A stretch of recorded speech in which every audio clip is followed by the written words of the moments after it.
我是孙浩，来自北京体育大学的大3的学生。一看也是练体育的小伙。在提问之前呢，先给大家放一首，就是我每天晚上都会听的音乐。哦，好。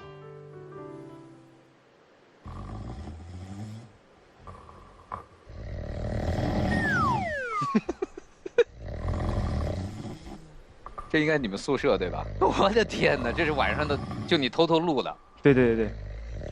所以说我的提问的关键词呢就是鼾声大交响。本身我自己是一名专业的摔跤运动员，我和我的室友都是练习岁数摔跤。相比来说，我们的身体健康状态算是比较好的。但是从刚刚的音乐里面也看到，我室友都是我屋的呼噜声，各式各样，交织在一块儿。我印象最深的就是，有的时候我室友打呼噜，打着，没声了。哎呦，我也经历过这种，就宿舍里同学打呼噜，打，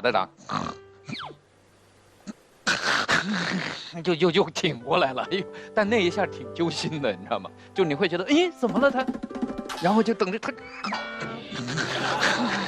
又过来了。哎呀，然后你就这一晚上就被他给折磨的，所以你也睡不好。对啊，所以说我过来就是想帮助我同学治疗一下这些疑难杂症。这治得了吗？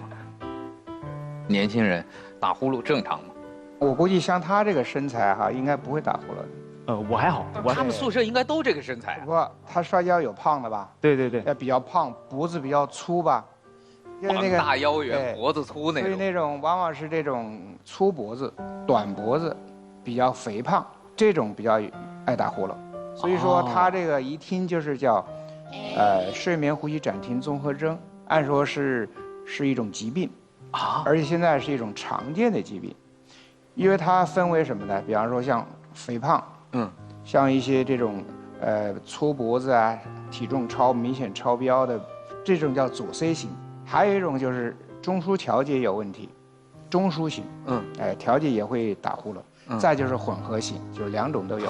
所以说，就刚才像您学的那个声音，其实挺像，就是打着呼了，有声还没关系。对。他要停了，有人突然停一下，有人还会停好几十秒。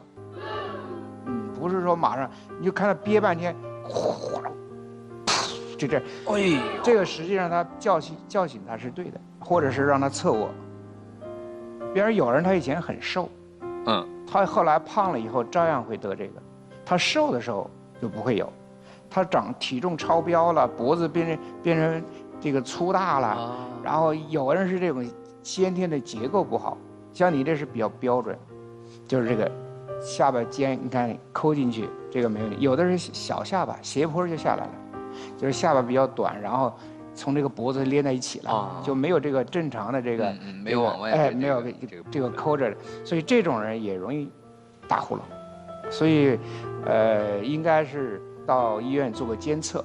如果他就打呼噜，一个是没有暂停，第二个血氧不低，那种还好一点，就是打着停，打着反复停，反复中间卡住了那种，老卡住，老停，然后停的时候血氧就下来了，变成60、70，就是很低了，这个时候就很危险。